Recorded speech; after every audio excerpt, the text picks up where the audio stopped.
A lot of black women don't realize that they're attracted to masculinity and maleness, but not to the man. Those memes and TikToks about like when your girlfriend mad at you for being right. That is emotional harm. Us as straight men are conditioned to, that's what I gotta be, that's what I gotta aspire to be in order to prove myself as a masculine man. It wasn't until I read about love being a politic, the idea that love is supposed to be reconstructed, figure out how to love me the same way I try to figure out how to love them. But I think it's really interesting because if this happens when straight people are around individual queer folks, then that means the grammar actually exists. You turn around and you say, all right, you know what, God, it's 2024, life is crazy, let's see. And then they have the audacity to be like, to tell you to your face, I'm the prize. I think that's some of the most destructive, debilitating, like keeping people from finding love thing, that they're supposed to come fixed, come ready, come all of this. And I'm like, life is a constant evolution.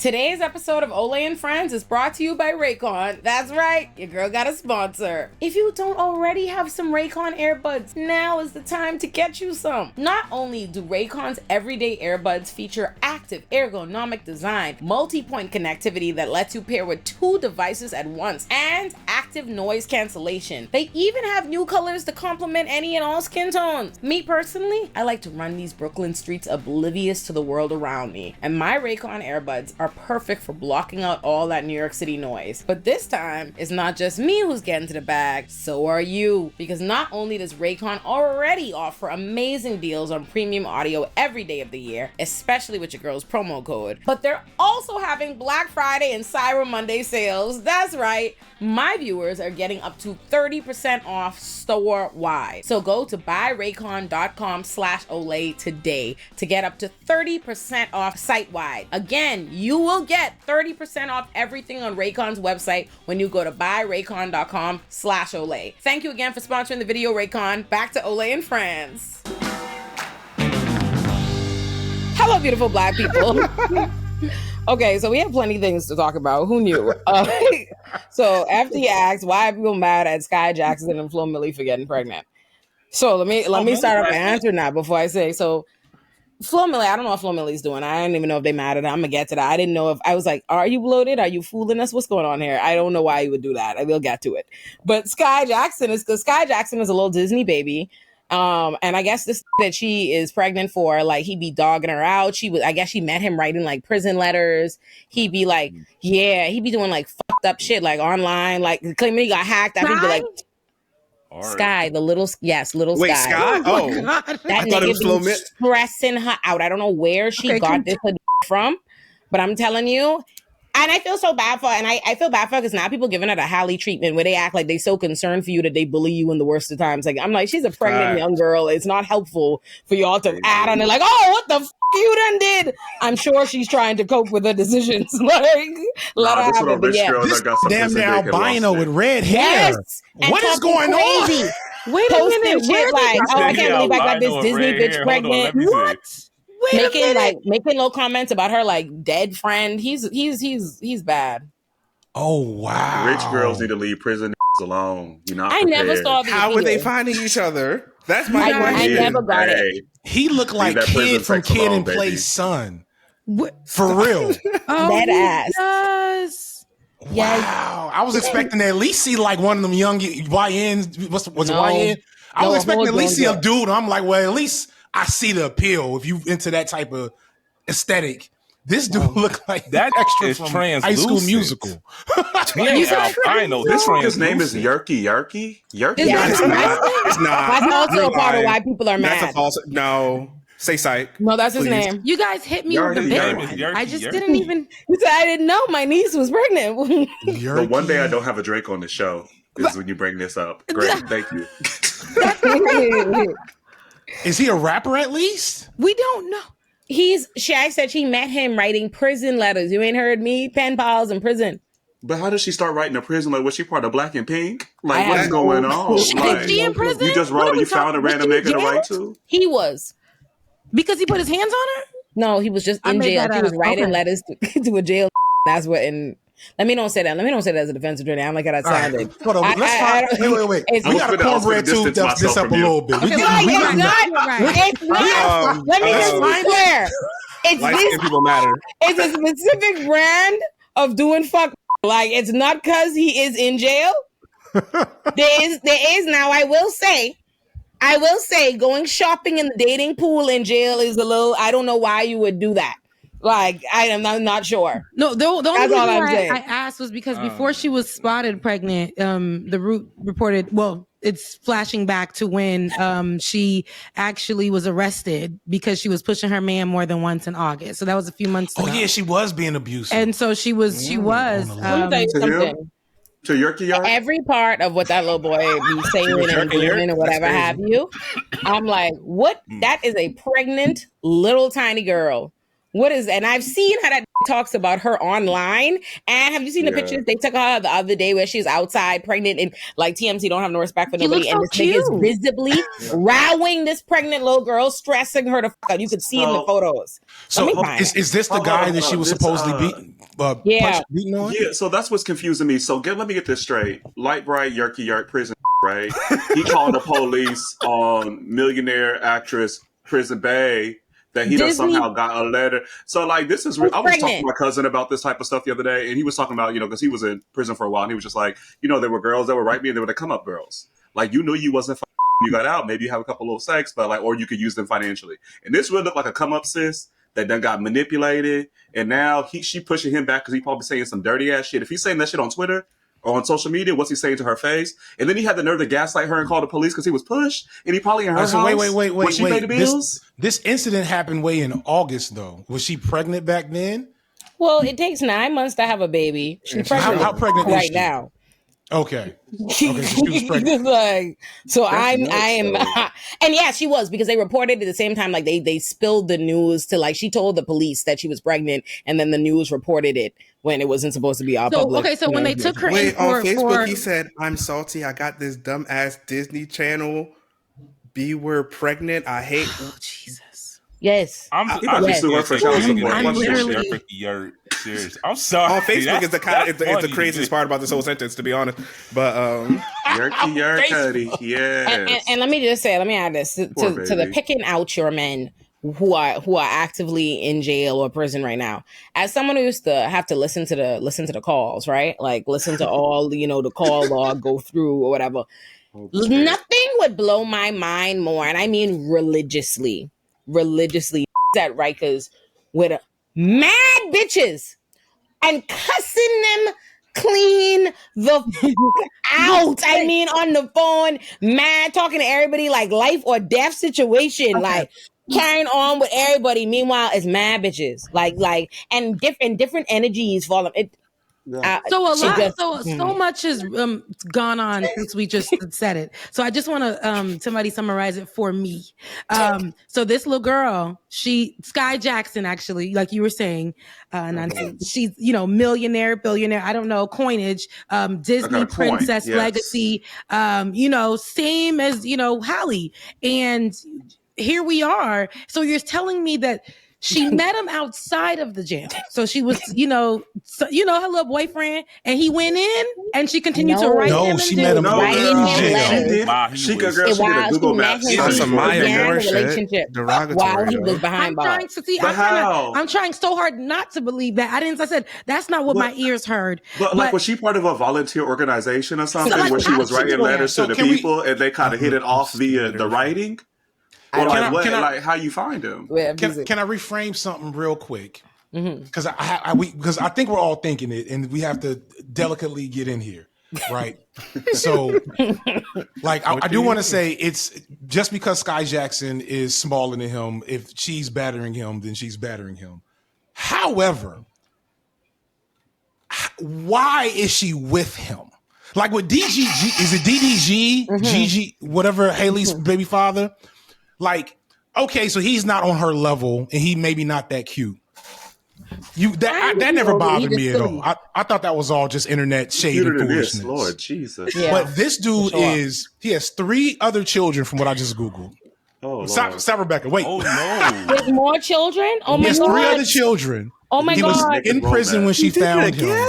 This guy, he's not any type of other entertainment industry thing. This is just a rant. This is Kevin Federline adjacent, is what this is, which forces me to circle back to Skai, who I know more about Skai than I probably should, partially because like my wife was a fan, pointed her out way back when she was in a Band-Aid commercial.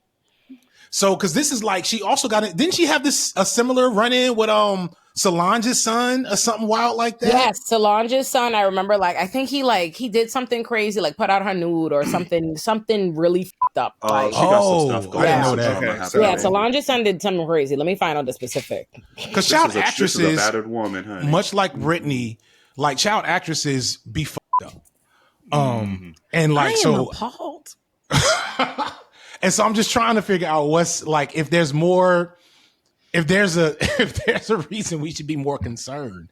She's a little aggressive, maybe, but maybe she keeps picking these guys where she feel like she got to fight, maybe, or she's okay with that bad boy. Because why are you searching for a man in the jail? I mean, if y'all last nigga sent out your news to the whole internet, I mean, there's some trauma from that alone. You know what I mean? Like, and that wasn't the jail. That was Solange's son. Yeah, he did. It was some revenge. That was a rich porn. No, there's something going on there. Yeah, he leaked a private video of her. Because apparently she had been, not that there's any reason for it, but yeah. But you got to think about that though. If you leak a private video of a Disney girly nude, that's her whole career. Like, you're supposed to be innocent Disney girly. That's not just a nude. That's a hit. Absolutely, but he's Solange's son, so we got to. But and you're right. They fixed that up. Historically, these Disney girls don't have they have a clean look for so long, and then they get in with the most, like, they don't want that anymore. So that's true about women in real life. They go directly. That's the thing, is like we looking at it in the Disney vacuum, but that's true about women in real life. I don't even gotta reach my hand out too far I have 3 examples off the top of the dome in my personal life, real close. Like, women do that every day. Like, choose like, you're fed it in so many ways, right? Like, you're fed as a young girl to like bad men. Like, you're taught that, like, how they like you is whether or not, they being mean to you, they bullying you, teasing you, and everything that you watch. The handsome, who's framed as the cool guy, the handsome man, is it who ain't no good, who's being, you know what I mean? Like, and that, like, and to be fair, she is 22, so it's like, it is like when you're doing that era and you're taught to believe you're winning him, right? Experiences. Like, women are not taught, like, when you think about it, right? Women are not taught to be girls, and women are taught to like see themselves in competition inherently with other women. So there's something like, you notice it. Listen to music, listen to women talk, listen to it all. You see it all across the world of women feeling like it means something about you. It's personally affirming or validating to you the idea that you got some man who ain't no good in every other capacity to every other woman, but you're special. So you changed him. It was different. Like, it, and you see it. And when I think like, how women, I know when all the girls of my generation, I don't know what song did it for her, but I know when Lloyd had Southside, when Ashanti needed to meet him on the South Side, everybody wanted them a hood. Like, not me. I don't remember. I always knew I couldn't hang. Me, I had, I from South Florida. My man had to have dreads. He had to have all the things. He had to be a touch of hood. He had to be Caribbean with hood. It ain't right. It was all wrong. But I say that to say, we all have, women, we can say that we have our history with choosing people who are not the best. And I go back to that vacuum of Disney because when people see me, I'll say this, I ain't no Disney girl, but I grew up in the church. So for me, I was supposed to be matched up, and somebody had posted this online, and they were like, they teach you to be like 19 and looking for a partner. So in my mind, I at first was like, I'm gonna go look for me a man. But then as soon as I got a little bit of Florida A&M University, y'all know I'm always gonna mention every show, but when I got a little bit of that, I was like, you know what? I can have like a light skin, a dark skin, an African, an in between, all of them, right? Because they have them all over the campus, and I can still live my life and love the Lord. That's how I felt. On the website. I love the Lord. I get it. Yeah. I understand.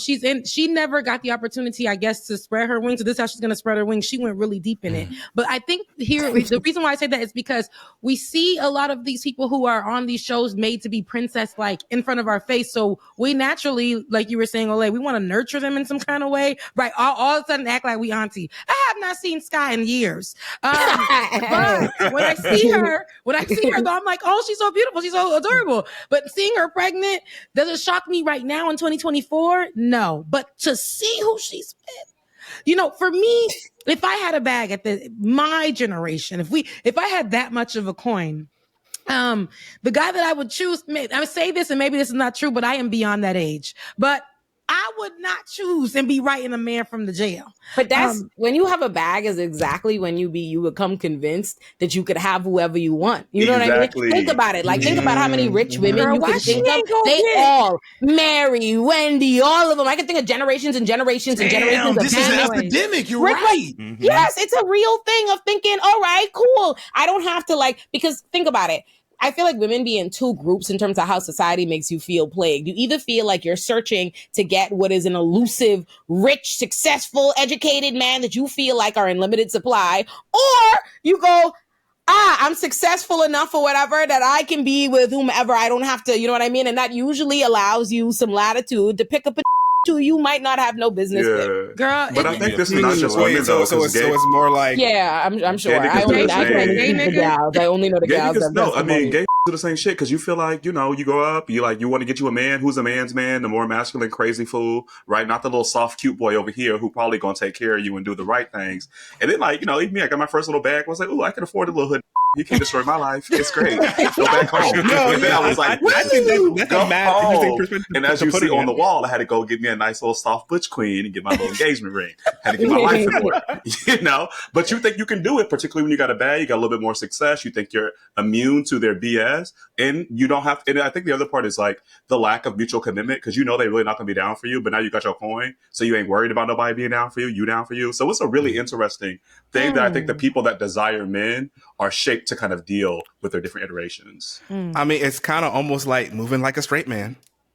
Like when you think about it, like it's being able to embody that because you have the monetary means to like almost in a certain way. That's why I think it's an interesting perspective, because I guess you're right. It's like, especially on the femme side, when your partner you're taught that it means so much and it becomes such a reflection of you, to be able to say, I'm fiscally independent enough that like, yeah, like I don't need a partner that makes more than me, or like it's kind of like Chloe and DDG, right? Like we don't look at DDG and think that is the income that Hallie, or Chloe or Hallie?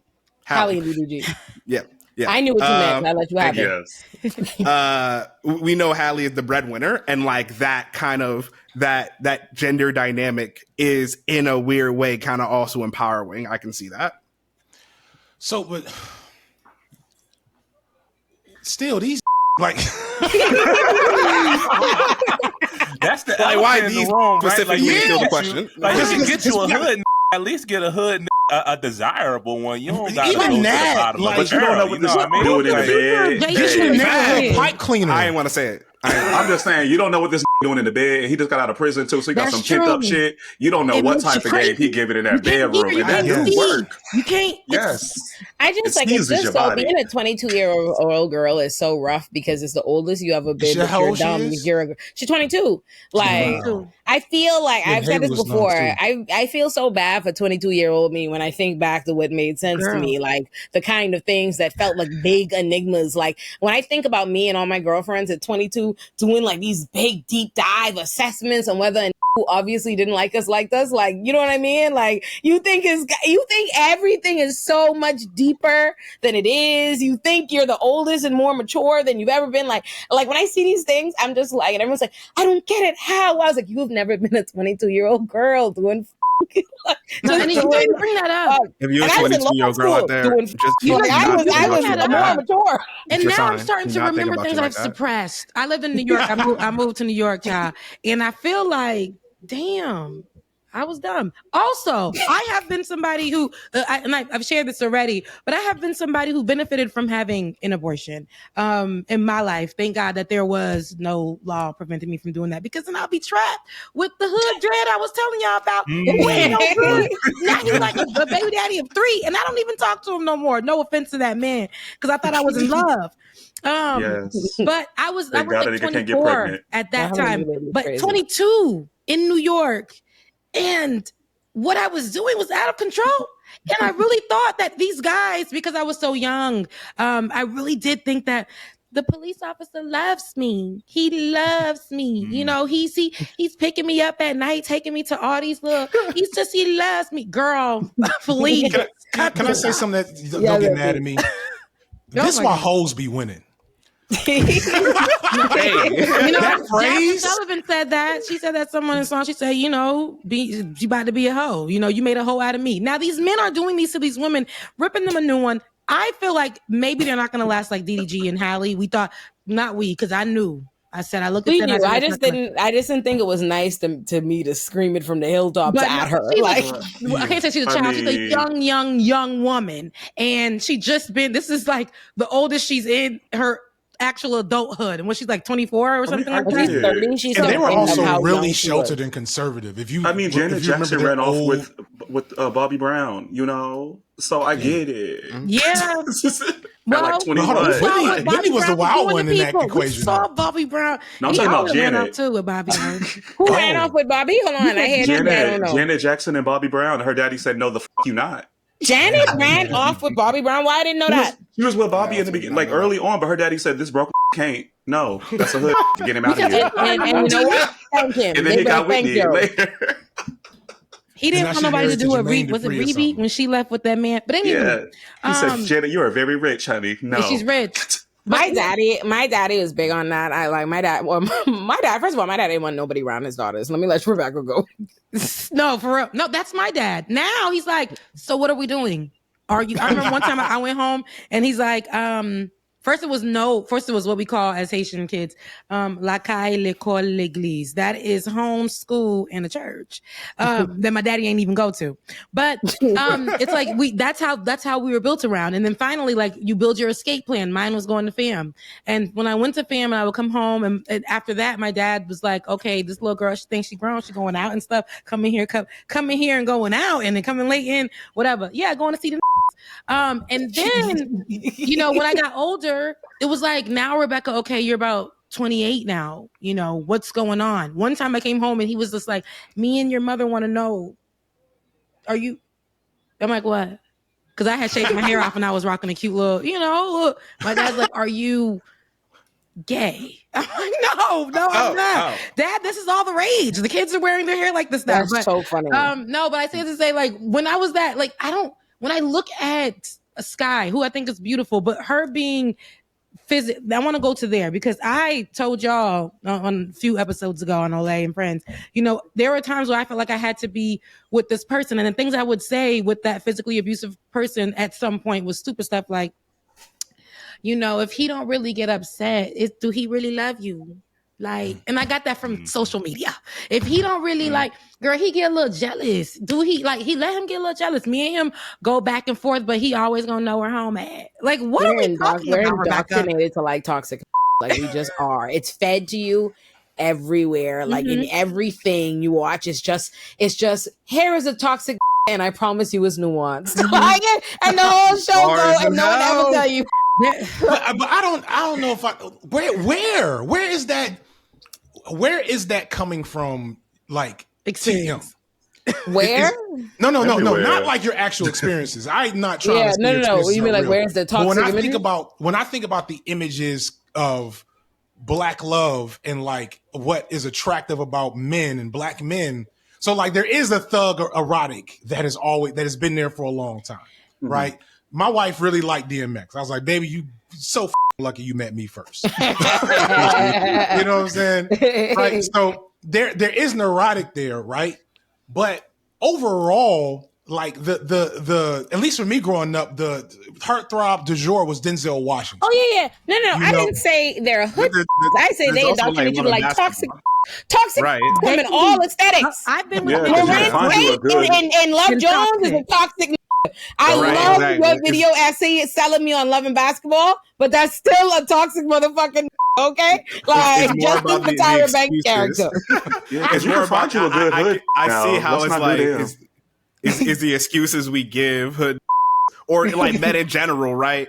Like especially I think in the Black community where it's like Black women are expected to like hold down Black men and like see any sort of shortcomings they have as like systemic more than, or to veer it towards systemic, or he's tired because the white man is putting him down, rather than like trying to ask for more emotional vulnerability or accountability. And like through that, since you're expecting, because I'm thinking about the Nikki Giovanni, like James Baldwin conversation, right? Like, I think you get it. Right, being used to getting somebody at their worst forces you to like create all this type of compartmentalization about like what the standard is. Because when I heard Rebecca say like, "Oh, like, do he love you if you don't get a little mad, a little jealous?" I like for a second, I'm like, where does that come from exactly? Because like on the other side as a man, I'm kind of told to keep my emotions to myself, right? Like to even be mad as a man is kind of. Is kind of a little sus, even though it's the only emotion I have access to. But then when I think about it from the other side, right, it's like if you know that can happen, you gotta let other people know. As the resident hood on the panel, I can tell you that what I was trained was that anger equals masculinity, and by extension it equals protection. If he gonna get mad at me, imagine what he gonna do when another comes sniffing around and decide to lay hands on you. That's just the price that you got to pay for having a man that's half a man. So that's how what I was trained to believe growing up. So I believe that's probably part of it. No, that's I think Tayo hit it on the head, and I think back to let me get all cornbread with us for a second. Their eyes are watching God and tea cake. Like I remember having like some debates around that. I was like, look, are we going to interrogate like how Zora Neale Hurston speaks to tea cake's abuse in like fond, like amorous tone? And like how that carries, because I had known about that book forever, and it wasn't until I read it that I knew that was a part of it, and I was confused, especially like as a burgeoning, just learning about a lot of this Black feminist thought stuff, and that kind of like, you know, it was engaged with, but it didn't present a conflict in some of the people I was talking to about it. I get that, because you're making me think, FD, about, you know, the corollary story to that, which is Paul D in Beloved, right? And we have a man who's been enslaved, who's been beaten, and comes to Setha, and Setha's worried about her own beauty and if she's worthy, and he says, you know, Setha, you are your own best thing. You know, and he talks about her, and he begins to trace his fingers down that scar down her back, the whippings that looks like a cherry choke tree. And he talks to her, and he says, you know, she knows the best of me. She takes all these parts of me and she puts them all in the right order. Right. And so you get that with Teacup, you get Sora kind of being in a weird fetish almost kind of way about this, kind of like the weird strength of Black men, what they can handle. But then you get Toni Morrison coming in and showing you this Black man who's experienced brutality that none of us can ever experience, who in this moment becomes the most vulnerable man in the room, right? In the book, if you will, right? The most loving, and then births that love, or gives that love, and tries to instill it into Setha right after Beloved has been killed and all these things. So I think it's interesting, because if you look at our literature, there's always this both and. But I think even to the point where you're bringing up Teacup right here, there's the reality that we have these vulnerable men, these emotional men, these human men, right? What we're probably really striving for here, but they're never lifted up through the canons of Black thought. Right? Whether it's Black feminist thought, or whether it's Black queer thought, or even Black political thought, which is usually run by Black men. So I think it's interesting. I think it's what Bell Hooks is talking about when she talks about wolfos, right? And I think Bill hit on the head, where it's this idea of like, you're trying not to show emotion, so you're also seen as impenetrable. Right, that you cannot be harmed, and you stand as a warning for everyone else. But so I think it's really interesting. Last thing I'll say, and I know we've been talking a lot about hood, but I do want to be clear. You know, the audience, we just talking as Black folks. We ain't putting all hood in a toxic box. There's some good hood out there. There's some rich that are more toxic than the hood Can imagine. Absolutely. Yeah, I'm not talking about. I said toxic. I'm talking about toxic, and they come in all aesthetics. And I think that they're. I think we're judging because we have a rich woman. Because if I'm gonna the judgment I'm gonna down the hill of is that there is this like rampant fetishization of hood that doesn't get interrogated. Of like nobody. They might do what we're doing and say, "Ooh, girl, why?" But nobody interrogates how that is. Its own the why. The why is he even a hood though? That's my question because we just see that we went to prison. Is he a middle class girl? We put this under the umbrella of hood, but the why is really because I'm like, why did she tap into the jail for this guy? So my thing is maybe because I don't know what was he'll be more loyal. Yeah, she probably believe he'll be more loyal or like for the same reasons, I guess, like it's the flip side of like how they're like, oh, these girls are like what Bill was saying earlier, like they're come up in some way, you expect him to receive you as that. It's the same reason you give to try a chance that you thought were beneath you, that were chasing behind you for a long time, because you think that they will appreciate the catch, you know what I mean, and treat you accordingly. But what only happens is if they say to themselves, oh, I can bag her, that's the level by which I can bag now. Not I'm the prize ass bro. No, they turn around because I just got out of one like that. These men back to Walmart, 4 feet tall, and you know I'm an Amazon, 4 feet tall, reaching with little dinosaur hands, and I'm just like, my goodness. And then you finally say, you turn around and you say, all right, you know what, God, it's 2024. Life is crazy, let's see. And then you do it, you give this person a chance. And that's the thing. You love them. You love them through the teensy bits of, cuteness that you had to pull. You love them. You just there for them. And then they have the audacity to be like, to tell you to your face, I'm the prize. Them being the prize. And I think that audacity is beyond me. And it's not only the guys that do it. Women are doing this to men. Good men, right? And I think I don't know where this thing came from. I don't know why I reached back for that. Because I don't know what I was doing in my life in that moment. I think people talk past. I think Bell Hooks kind of talks about this. I was about to bring it back up too. Mm-hmm. Yeah, we all, and the will to change too. Yeah, that's all our woman in call is going to come up. But Bell Hooks kind of talks a lot about how in the effort to something she felt like was missed in feminism, like feminist scholarship, is like in the effort to like uplift women or into like decenter men.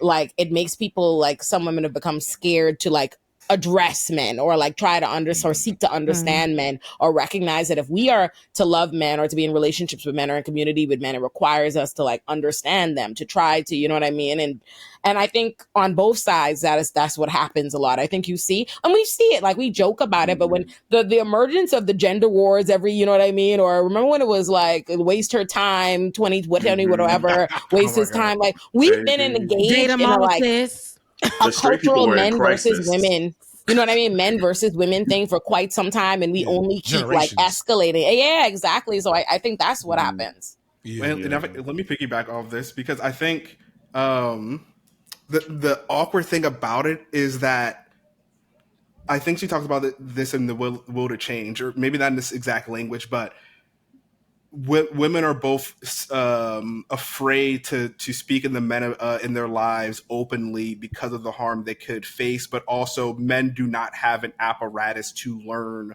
what true love looks like or like how to perform it. We're not actually, and like especially as I started to like engage in my own masculinity and like started to be more open, I realized like, to really care for a person, I was not finna learn that from my barber. Like I trust my barber with like so many things, but like he was not gonna show me how to be consistently vulnerable, how to show up. Like that's not things that like I'm given examples for in my male life. And I'm also taught that my life should be predominantly masculine and I should keep, and the lessons men can teach me are the lessons that are worth learning. So I do often wonder, like, especially when Hook says that, like it's hard both to open up to men, but it's also hard for men to even vocalize or even have the apparatus to practice, I think, what they want. No, and I think off the Bell Hooks, but I think she says in the same John where she makes the point about us being conditioned to learn how to love maleness over the humanity of men, and that's right. and going back to that whole hood aesthetic, going the erotic thug persona or whatever, we are conditioned to, frame that as being, bad boy, and to fall in love with that very overt, very obvious display of masculinity, display of manhood. And us as straight men are conditioned to, that's what I gotta be. That's what I gotta aspire to be in order to prove myself as a masculine man. So again, we don't know if this ginger really is hood or not, but that aesthetic is something there's that's certainly enough elements there to somebody. Or maybe he's just an idiot. I don't know. Maybe I wonder, he's just an idiot with a hood aesthetic. I wonder what his charges were. Yeah, please somebody look at Yerky's rap sheet. This is interesting to me what you're saying, Bill, and also like what you're saying on Color Mine, because like I was writing an article about what Bell Hooks was saying and like reflecting on my own cousin. This piece I was called Black Queer. It's called Sexual Profiling Black Queers on the Run, and it's really just thinking about how like oftentimes I had this really femme young cousin, Will older than me, but I was like 5 when he came out, and I noticed that like with the women, they would like have him do different types of like feminine services, right? He'd be like doing hair, but they would talk to them about their men, right? And so he would kind of be the translator. And then when we'd be around my uncles, my uncles would actually feel comfortable expressing their emotions and why they're stressed and what it is, like, about my aunts, about my grandma, my grandpa, whatever, to little 8-year-old Will. Right now, mind you, they're still castigating him as having sugar in the tank, being this, being that, not being a real boy, whatever. And then when I grew up, it's the same thing. So, and particularly like queer men and like straight men friendships, I think it's really interesting. Oftentimes, straight men feel this ability or even this imperative or prerogative to share their actual real emotions with another man that is not seen as a type of masculine or sexualized threat, right? Yeah. And I think that women do the same thing with like butch queen or masked femme on the borderline or femme men too. So I think it's really interesting that when people get around queer folks, particularly like butch queens, there's this one demand for emotional labor, which we don't talk about enough. But there's also this kind of portal where people are able to open up their own humanity. Right. Because that often tells you a mirror of what you could actually be doing with self. So I think it's interesting because Olay kind of brought up what I call, talking about the gender wars, but I call it this moment of straight people in crisis where y'all just be going back and forth to each other all day. And I'm like, there go the straights. They in crisis again. They in war. Let me drink my tea. But I think it's really interesting because if this happens when straight people are around individual queer folks, then that means the grammar actually exists. To speak about your vulnerability, speak about your feelings, to say what it is. Not that people don't know how to say it. It's not that you don't have the muscle. It's the threat of rejection in the moment. And I wonder when we talk about men, because we talk about women a little bit, what does it mean that we beat the humanity out of boys? And then when we become problematic, toxic men, we castigate them for being toxic and problematic, right? This is how we raise them as not just mothers, but also as siblings, as people that want to date them. Like we demand this script. And then when they perfect the role, we say, baby, you're doing it too good. So it's really about to say, it's not all castigation; it's also reward. Yeah, like as we complain about toxic men, we also recognize that toxicity somehow correlates to attraction. So it's mixed signals, it's mixed messages. There's a lot of men that will tell you, some of the worst advice I've ever gotten was some Morehouse. It's like Morehouse would have had me as the worst in the worst way. Advice and get you killed, right? Because they would say like the most toxic, like awful stuff, but they would say that, and then I would see it work for them, right? And it was only my genuine like that just seems awful, like sense to not go that route. And on the flip side, some of the advice they would give would be like, don't ever open up to a woman, don't ever tell a woman your true feelings, and like that is not just like a manosphere talking point. That's a thing that many, many Black men will speak to, that the moment they opened up, that creates this inflection point in the relationship. Because as somebody, I think it may have been, it was Nancy or Bill, there was like a lot of Black women don't realize that they're attracted to masculinity and maleness, but not to the man. And that the way to that, and a lot of men don't even realize that. Like we don't realize, we kind of start getting it when you hear men complain about their relationships at a certain level. Like sometimes it's just, bullshit. But like at a certain level, those memes and TikToks about like when your girlfriend mad at you for being right. Like that is emotional harm that is happening in a relationship. So right now there's this trend. So like I said, right now I just went through a breakup, but it ain't nothing I'm holding over my shoulder because new nigga who this soon. But it's like I feel like in this time right now, especially now that I'm older, I'm a 34-year-old woman, so there's no games I'm trying to play with somebody. I'm trying to be wifed. I'm trying to get my eggs cracked. What up, bro? I'm really like in a different place in my life than I was before. But what I knew, because at such a young age, my first little boyfriend, I had my first little boyfriend at 17, and I left him behind because I knew I was going to fam. And when I went to fam, I'm like, oh my gosh, I can experience so much stuff. That little boyfriend of mine, he was my first boyfriend. He cheated on me. And I was like, nobody's ever going to cheat on me again, ever again. I love that your first time getting cheated on was college and that turned you into a demon. It was high school. It was my senior year of high school. Okay. And when I went to college, I was like, I'm dating them all. I don't care who they are. I'm dating everybody here. Rebecca, I have a question though for you. Because this was like, because I know that like queer and women experience be different, but sometimes be hella similar. Yeah. Like for me, I did not really date before I went to college. I was like, y'all niggas are not about, I'm not gonna get caught up with you. Yeah. And then go to college and my little house of cards of success falls apart. Because of like what Bill and FD were saying about being attracted to the masculinity and not the I knew that was. And I knew I was on that masculine shit. Yeah. Like I knew that if I got entangled, I might be in a trap house. Like I'm not gonna be at Howard. Did you have that thought process though? That like I can't get caught up with y'all. This guy in high school hurt me and that hurt my feelings. And then I know the girls, half of my friends had gotten pregnant when we all went to fam, not me. So I said, I'm going to focus on getting up out of here. I got caught up in a little bit of stuff, and once I got touch the stove a little bit, I said no, that's not happening because that will mess me up. I need to get out of here and graduate.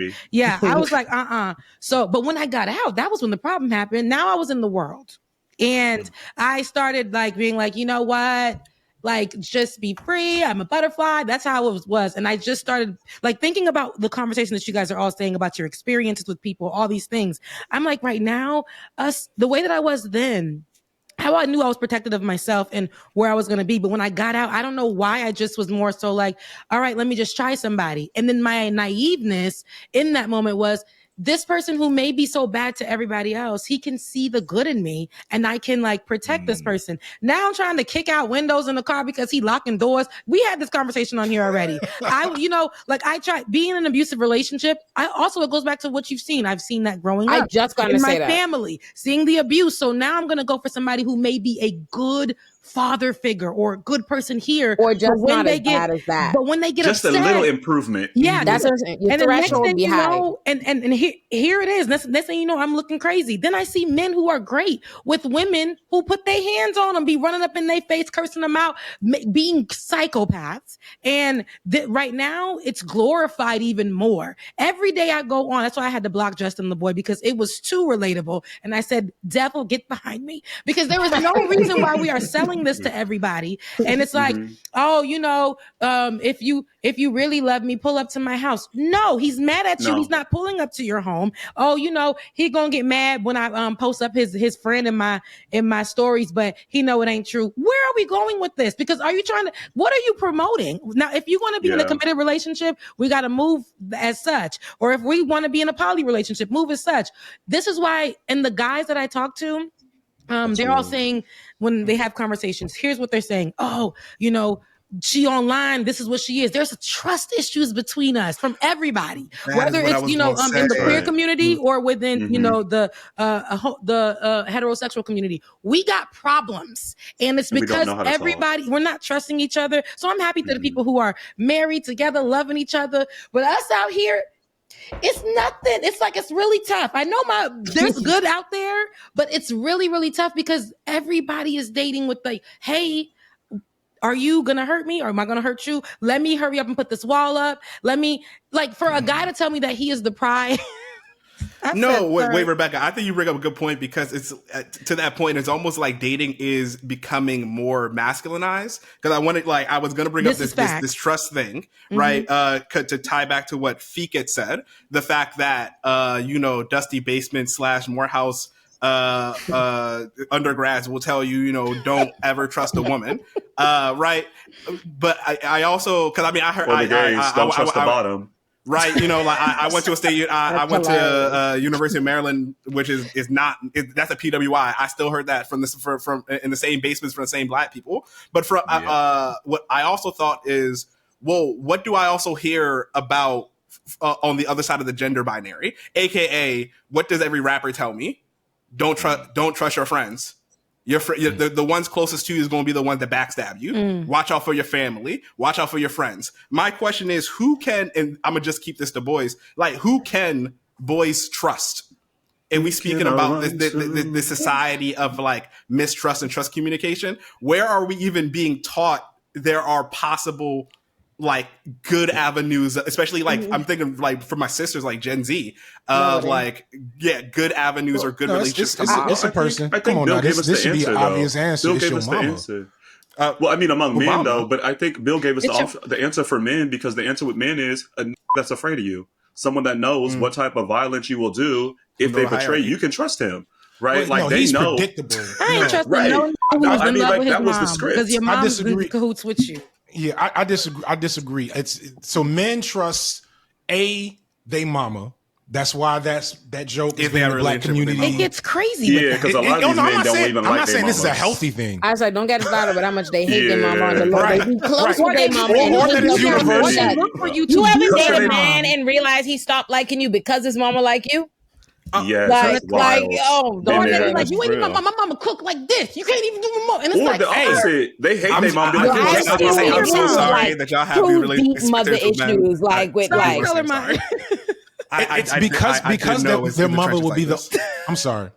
Because their mom will be the only person they can trust, it does create the avenue for those toxic, really weird relationships between Black men and their moms.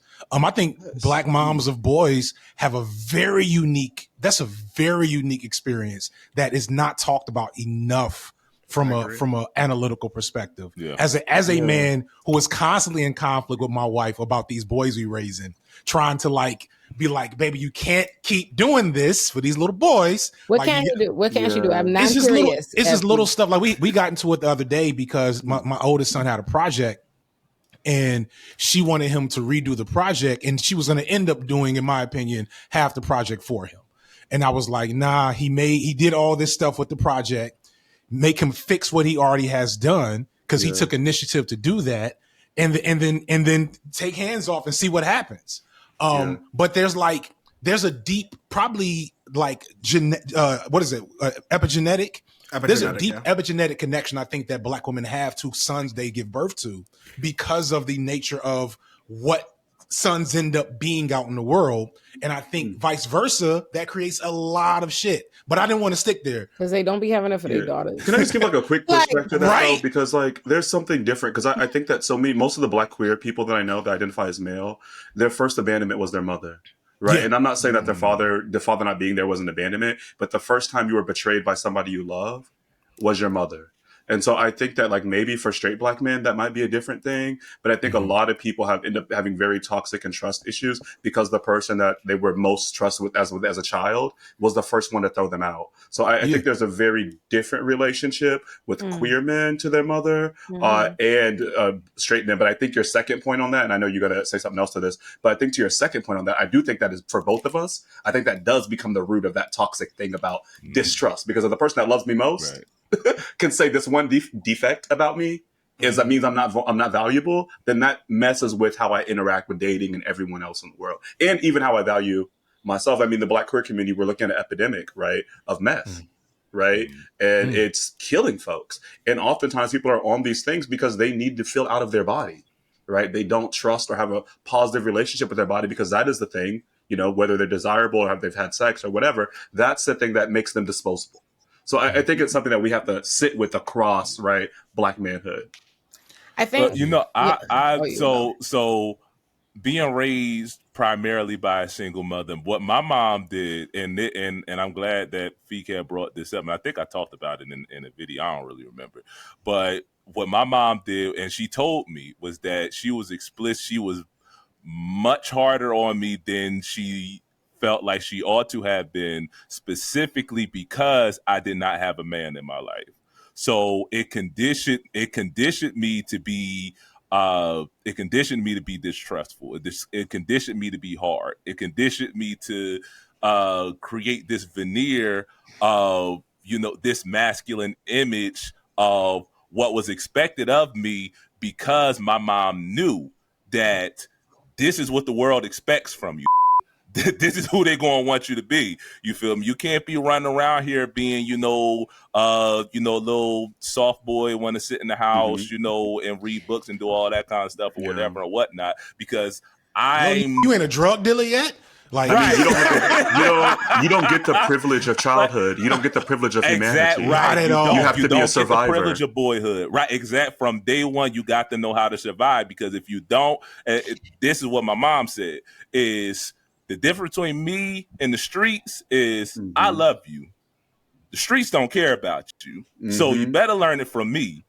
In other words, in other words, I'm going to teach you how to be a man, so that when you get out there, you'll be eligible for somebody who's looking for that specific type of masculinity that society tells them is desirable. Otherwise, you ain't gonna be no good. So that was just my 2 cents on that. All of you guys are saying these things, and it's so interesting because when I was dating in the past, it was like he got the general things that we learned, right? The terrible, toxic things that we learned, and some things that we learned from watching Disney movies or whatever we expected.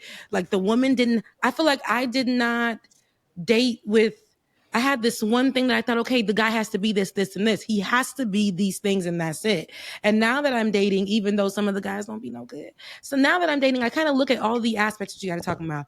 What's your relationship with your mama? Nowadays, the ones that be, the ones, like you were saying, and it do be a little different with these ones. They just too close. Even if they don't like their mama, they get with a woman, they can't wait to compare. But anywho, you start looking at their, their relationship with their mom, what they've been through in life. So some of the things that I used to think were non-negotiables like 10 years ago in the relationship and now outside of abuse, because you ain't touching me. But now I'm looking at it and I'm like, okay, you a little upset. You're really not understanding like where I'm coming from. And I guess tell me how to, and me saying this, I love that for me, but like, tell me how to make it better. What can I do in this moment to help you out, to help you understand or figure out where we're going with this? Because I can tell, like, you got some issues, person. Like, you've been through some things. And then there's you better have an intake form, sis. Yeah. And then my question is how well are the articulations to that response? In the beginning, because I am somebody who, when people figure out, okay, that's why I never tell people what I do, but because I am everybody loves me, right? On the outside at first. But then when I have something to say about something, then it's like, hold on, girl, woman, right? Go, please. And then I'm like, wait a minute now. Hey, I can say this. And sometimes it comes off as, okay, she's too dominant. She needs to know her place. I was told many a time, like, you are so beautiful. You know how to take care of things. You are always like, you take care of me. You do those things. But you just, sometimes you're a little too hard. And I'm like, when it's time for me to step in and be that man, sometimes I need you to, pipe down a little bit, or you always have a response, right? You always have a response instead of letting things be. And I'm like, I remember he said, I feel like I'm dating a man sometimes when we have an argument because you always have something to say. And I felt so offended. I was like, how dare you? After all. And then sometimes I'm like, okay, what is he really trying to say? Is he trying to say that he said, I feel like I might as well just be with a man at this point because that's how you making it feel. I can't be a man in this relationship. Good luck.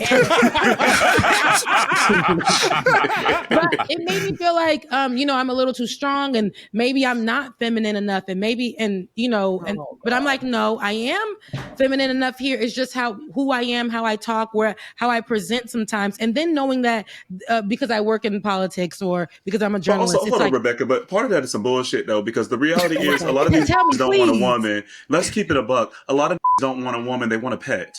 Okay. That's what I gotta say. And that's the reality. The idea that like even the language that he used about like I feel like I'm dating a man, the code of that is I feel like I'm dating an equal. That's a point. That's a major point. And I think that was the point I was trying to get to before, but y'all was, pouring into me, and I appreciate that. But like I said, 10 years ago, the kind of what they were trying to instill in us wasn't right. And the way that we detached from that. And then when I went home and I was like, yeah, I'm not really focused on that. I want to focus on something else, and da-da-da-da. My parents at first were a little worried about that. Like, why aren't you married? Why aren't you looking towards that? And I'm like, y'all, I can't. I seen y'all. I seen other folks. I seen this. I seen y'all don't even know what I've been through for real. And I detached from each one of those things, right? And so now, even in how I treat men, I remember when I wasn't good to them, like just because I didn't want them to not be the same way to me. So I immediately was like, they're not gonna try me, those kind of things. And then now I'm at a place where I'm more open to, okay, I'm dating somebody and how I treat them. And then if it does not work for me, I might cry a little tear, but the sleep is had. And I wake up in the morning and I'm like, if I want to date, I can. And if I, if I don't have to. And I think the society has this way on social media, but in the real world, my real life that I live, I'm okay with being single. Hopping online, there's this idea that if you're single, like you just ugly, or you're just this, or you're missing out on stuff. And if you are single after 30, you are dusty, your eggs is dried up, all kinds of stuff. Or you're a man, you're no good. And it don't help that 25-year-old bitches want to call you auntie when they are a handful of years. I've had enough. One called me an old chicken, and I had to get her together, like literally. And this is in like a comment section, right? And that's because people value that relationship, and they don't like. This is to your point, and we were talking about Bell Hooks earlier, right? But she says, and I think it's All About Love. It might be the second one. I know it's not New Visions, but she basically says we have to think about love as a politic, right? And love is about the mutual co-investment in each other's uplifting, and not only in each other's, but also in the communities that you share and all the people you're connected to. And so people will break up, over this petty stuff, kind of like you were talking about, or even some toxic things, because we see people as replaceable, like Solo cups, right? Disposable. We can just toss them and get a new one. And a lot of these, I'm gonna go there. I don't believe black is supposed to be. Let me leave that alone.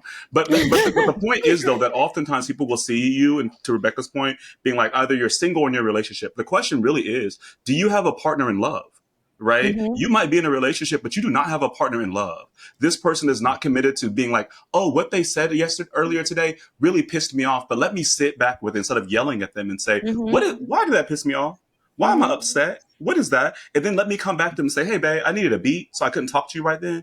But this is this thing that you did that pissed me off, and maybe it triggered something in me. But what were you thinking? What did you intend when you said that? And in this moment, I'm choosing our relationship. So this is the conversation I want to have so that we can continue to have a loving and successful relationship. But that's not what we do. We just want to have a partner. We don't want to have a partner in love. Yeah. And that's the problem. And that's the thing we need to be promoting. Yes.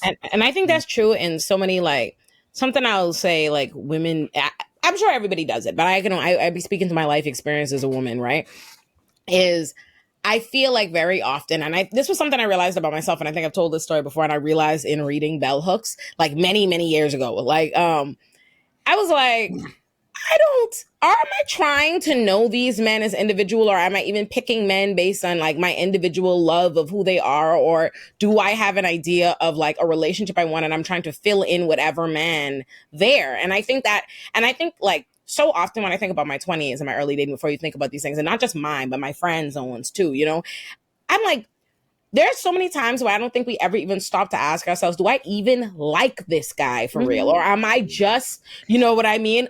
In search of a partner, I am looking for some level of affirmation. I want the spot filled. Sometimes you'll be I can think of times in my 20s when I was crying, but I knew I didn't like. It was giving me the cringe, but just the, you know what I mean? The inherent rejection in this search for the partner or whatever have you, and I'm like, oh my God. You know what I mean? Yeah. You'll realize sometimes, I have partners, I have ex-boyfriends where I'm like, I don't even like that person. Even then, much less fuck around, love them. You know what I mean? And you realize so much is it's about these other things. You know what I mean? It's so much is not about the relationship or the person or really loving them.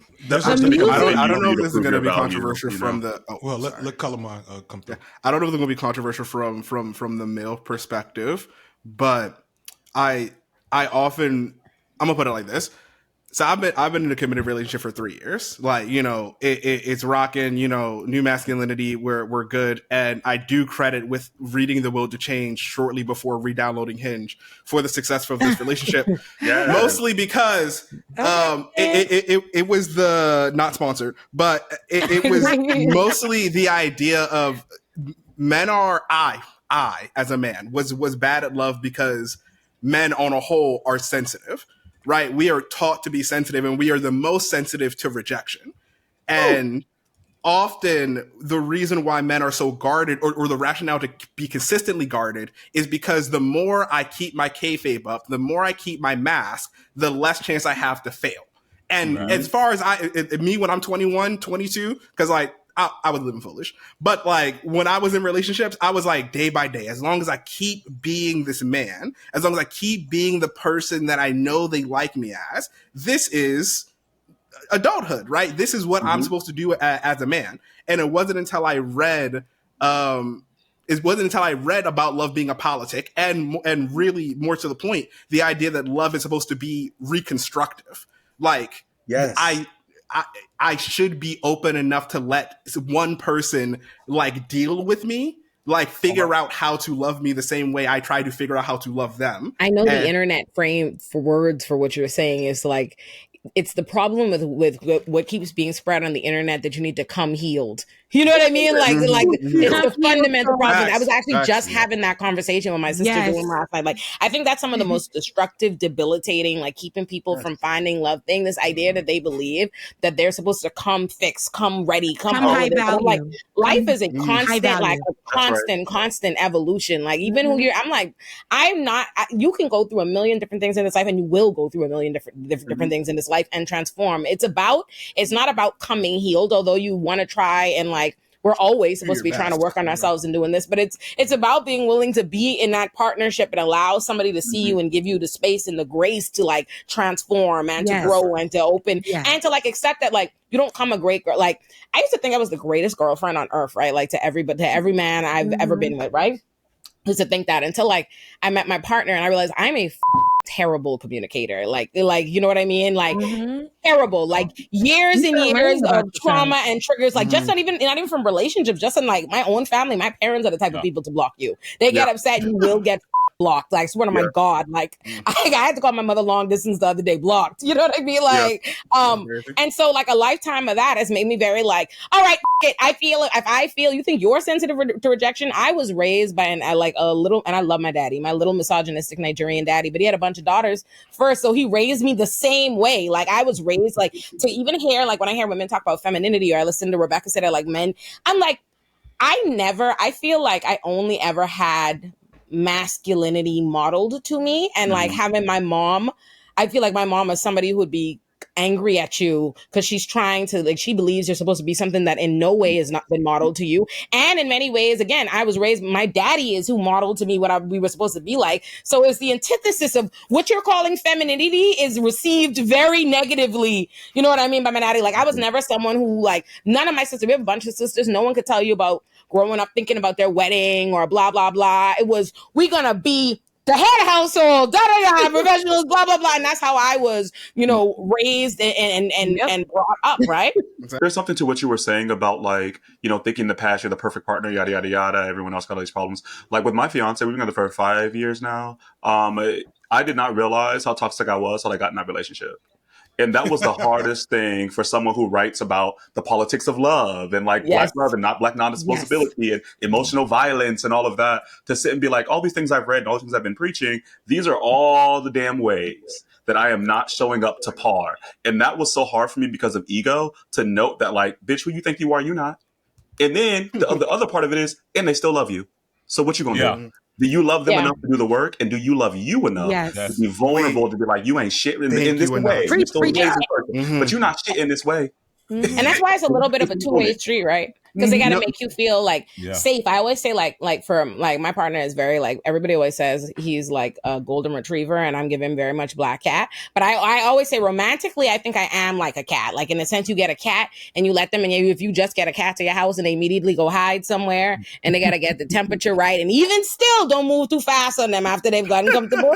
I'm very like, CJ had to teach me like, oh, it is okay for you to express your feelings here. Like I always felt, and I still have this like, even though my relationship is very like, oh, safe and blah, blah, blah, but I still have that ingrained in the back of my mind that I have a quota system on how many times I can complain or not seem like the perfect partner or whatever. I always have it in my mind. This is being stacked against me for someone to say, you know what I mean? And it took a lot for me to realize like, oh, I can really, whatever the hell it is, whatever emotion, whatever, blah, blah, blah. So, you know, it's a two-way street because like one, he had to make me feel that safeness, but that required, he had to force me to communicate, like force me to realize like, sit down, talk about it. You cannot just run out of this relationship. And then when I think about that, I'd be like, damn, if this is essential for me to have, like I have an amazing relationship and this thing was essential and that was missing from all my shit before. Like, that's one thing I'll say.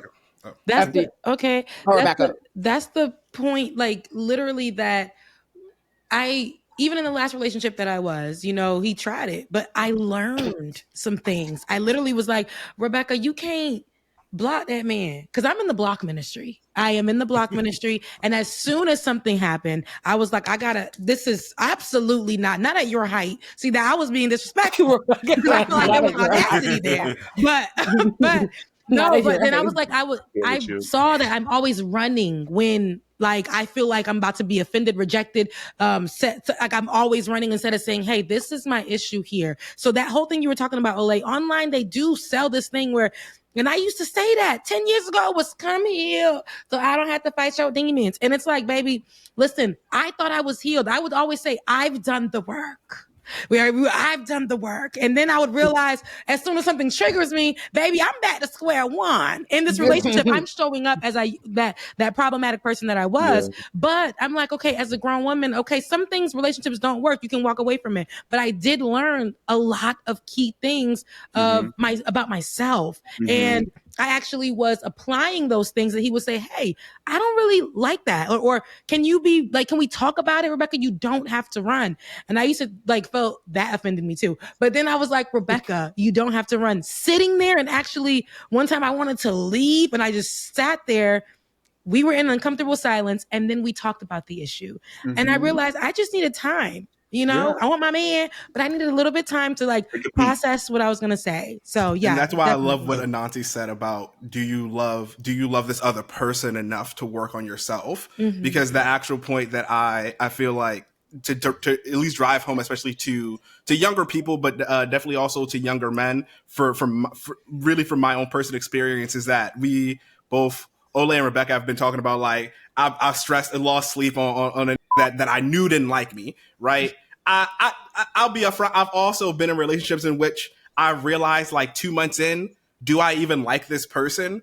Or was I just ugly in high school and in college now and really want the validation of like being liked by this person? Maybe. You know? And I did that like a couple of times where I realized, oh wait, I think I'm supposed to want to like this person outside of how they make me feel normal. And I also realized what makes a person likable to me might not be what I'm currently searching out for, because I'm looking for somebody that's going to affirm me rather than like somebody who, and this is where I get to a lot of men do want a person that challenges them, but not too much. I often think it's like they get scared of what the challenge poses once it comes to them in real life, and they don't want to rise up to that challenge. That is when you feel challenged, that's usually actually your mind saying like, oh, I like this person. And you're not used to that, because you're like, oh no, usually I like that. I'm used to being a bit bored by my girlfriend. I'm used to Family Guy and all these sitcoms being like my ball and chain. That's not how a relationship's supposed to go. You're supposed to be, you like them enough to be vulnerable with them. Yeah. And that's really real too. And to people marrying and settling down with people that they don't even fuck with like that, because they have it in their mind that those aren't even supposed to be roles filled by people they fuck with like that. That be the real, you know what I mean? Seeing men actively choose to settle down with women who they don't like that, but they think embody the architect of what a wife could be a good woman. She could or it's terror too, though, right? Because I think that some people won't be with someone because I think some people won't be with someone because they fear, to Clementine's point, that if they get with someone that has that challenge, and if I can't meet that challenge, does that mean I'm not valuable?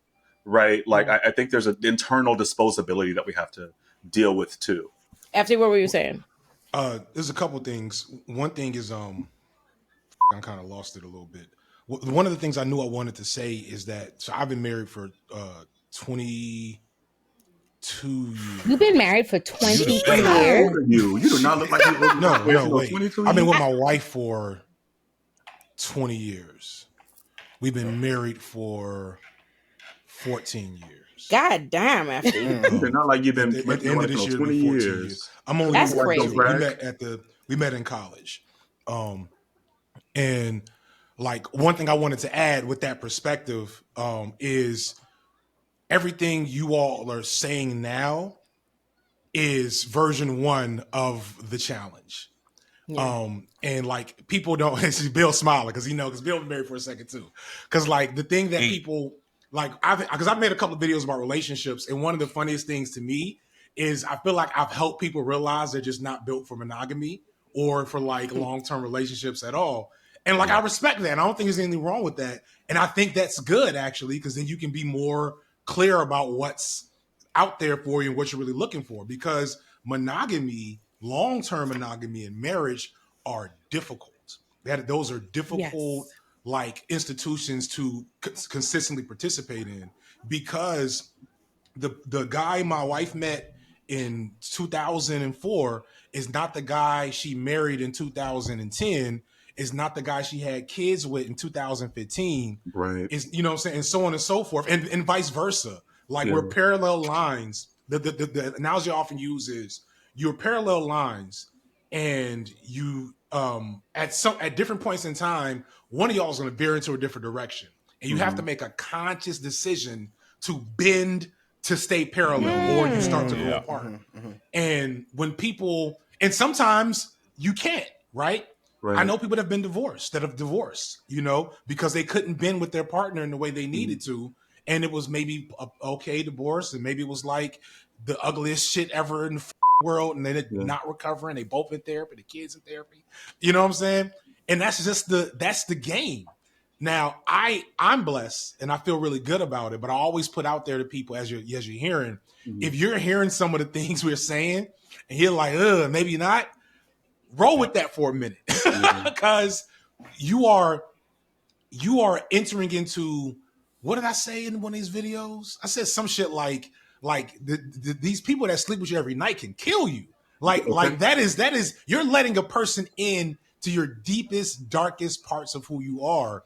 And it feels great to feel like that person's there solid, but it's also scary. And that person can say that one thing, that one time that they may not have even thought about it, how that makes you feel. But boy, that'll hit you harder than anything that's ever hit you in the world. That's right. Vice versa, they say that one thing when you're at a low point and you're like, man, that's why I fucking for you.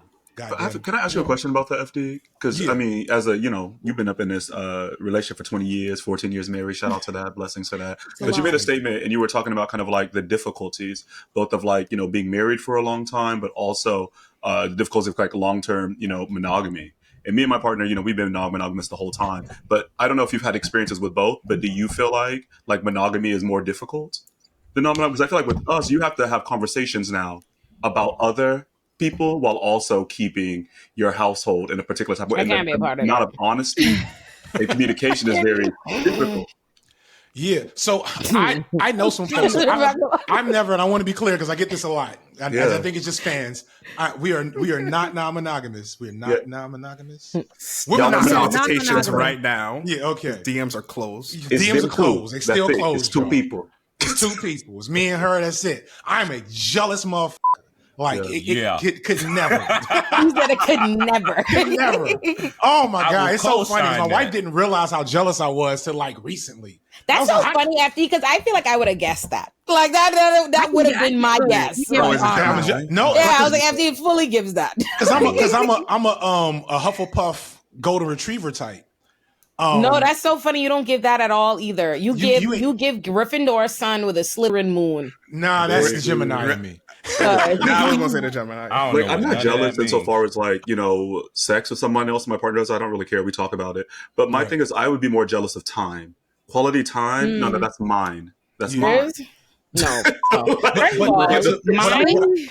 My partner is amazing and a rare and a needle in a haystack as far as these men in this world. There's no way. First of all, everybody loves CJ. Like nobody, my miserable, and there's no one that meets CJ and doesn't love him. He's just a gem. There's no way on earth I could let no woman play around with him and she not gonna be out here trying. Like, nope, not happening.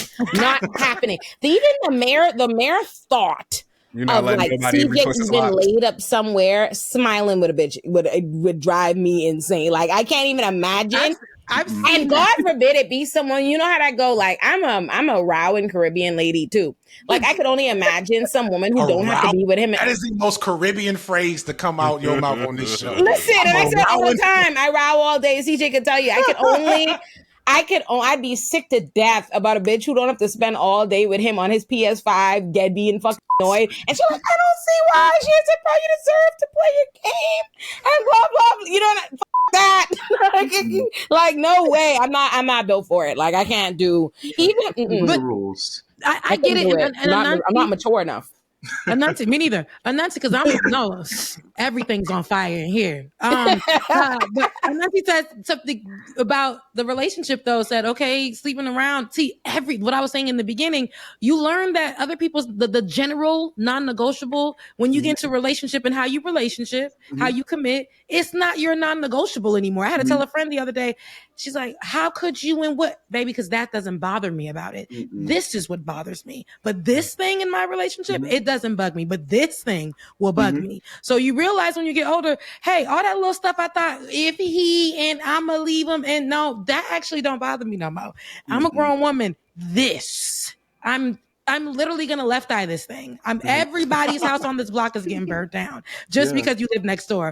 But Anansi says quality time. Quality time, if he gives that up or if they give that up to somebody else, that will bother you because it's like, that's for me. In your relationship, that's how you guys, I see non-monogamy as to answer Anansi's question from earlier. I see a non-monogamy as a bit of a cheat code because I feel like on one end, because I know several people who are polyamorous or I have a couple friends that they're all divorced now. So, yeah, all of them still together. They're together strong. We talking about 10 years plus. Yeah, with kids. All of the ones that I know because more are, and I won't know because everybody ain't putting their business out there. Right. And what I observe is they get to, if they can accomplish that skill tree of not being jealous, not being possessive, etc. They get to they get to not have to get everything they need out of one person. That's right. And all they have to do then is manage that testy dynamic of I got to be honest, I got to have good communication, etc. with my partner, my extra marital partners, etc. And when they do that, they're good. And when they don't do that, things, I have, heard some horror stories. Don't get me wrong, but I've also people work through them. It's a harder game, but a different game. So it's a boundary game. So shout out to all the poly folks in the chat and in the I know. I definitely have some. There's a girl. I don't know why her name is escaping me right now. I follow her. Maybe her name is Gabby, I think, and she's poly. And I feel like she models like her relationship acts. And every time I see a post, I'd be like, this bitch is so much more mature than me. Like I feel like I love it. Like I literally read like what she's saying, and I'm like, I understand exactly what you're saying, and it's so it's incredible how I'm not there. I like FD for bringing it in the space because now I can give my my crazy left wing conspiracy theory about how we could solve a lot of these gender war things. If we could normalize homies in polyamorous relationships with themselves and they girl, we would solve a lot of you remember that one Black Mirror episode when they playing like the Call of Duty game and they don't know it's each other. Listen, we say this all the time, right? Niggas love man, right? Like men love men. Men do not. The men who run around here wanting a bunch of bitches. The men who we be talking about, we be thinking about when people be like, oh, they should just be poly. What you're missing fundamentally is they don't want a bunch of people honest. They don't want honest relationships. They don't want those women to be consensually apart. I'm saying I'm just saying a lot of what people be thinking would be solved isn't going to be solved because these like the dirt. They like the idea that I'm doing this, I'm moving like this. It's not about, you know what I mean? Like, it's not like, that's something that you have to work through too if you're going to be in a non-monogamous relationship. And to be clear, me and my partner are not poly, right? We're not dating other people. We're not trying to have relationships with additional people. We're non-monogamous. So if you meet someone, you have a good vibe, y'all want to hook up, do your thing, right? That's it. That's done. That's whatever. But before this, like I was in a poly relationship with this dude. Great. Well, now they identify as she, her. But at the time, great dude, right? And I actually loved it. I thought I was going to hate it. They had like 7 other partners. And I was like, at first I was like, oh, I'm really jealous, whatever. But then I realized that like, you know what? Like if they call and I'm busy, I don't got to answer the phone right now because there's 6 other people that are dedicated to their emotional well-being. And they let me know that. They're like, hey, if you're busy, I don't want you to feel like you always got to drop everything for me because there's other people I can call, right? And it took so much pressure off of me. And even when I would go visit, like on the sexual tip, maybe I'm not in the mood. But I also know that I don't got to do that. I'm here because like my essence is valued. I don't have to check all these boxes. But what I got with my current partner, I realized like I don't have the energy to have committed relationships with other people. I'm too old now. It was cute for my 20s. I can't do it. But I mean, I think there's a difference though I think people have to be clear on the differences between being poly and then being non-monogamous and then also just having an open relationship. And for us, the rule is like, if you're going to hook up with someone, I need to know.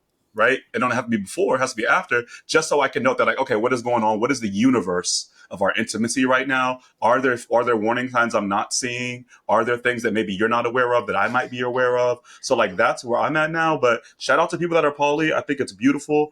But just to be clear, don't be in my DM trying to date me. I'm not.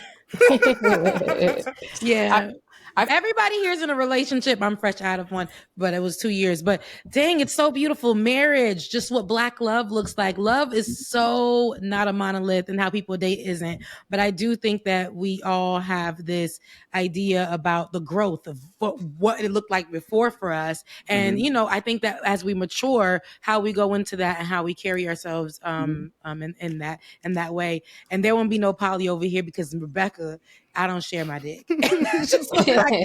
No, wait. Listen, I just feel like Black love is so redemptive, and not just like as like a spiritual thing, but like Black people our whole life. I think that maybe FD or Olay was saying this earlier, right? We always have to be perfect, and we never get to achieve perfection. Like in these relationships, you don't have to be perfect to be loved, and I think that's a beautiful thing. You just need to be in process. Okay, you got to be you do your therapy. I ain't dating nobody that's not in therapy. Just gotta be a team player. Be doing the work. I don't expect you to have a ride. And if you believe you arrived, now I know you a liar. Oh, that sounds like an episode. That was beautiful. That was good.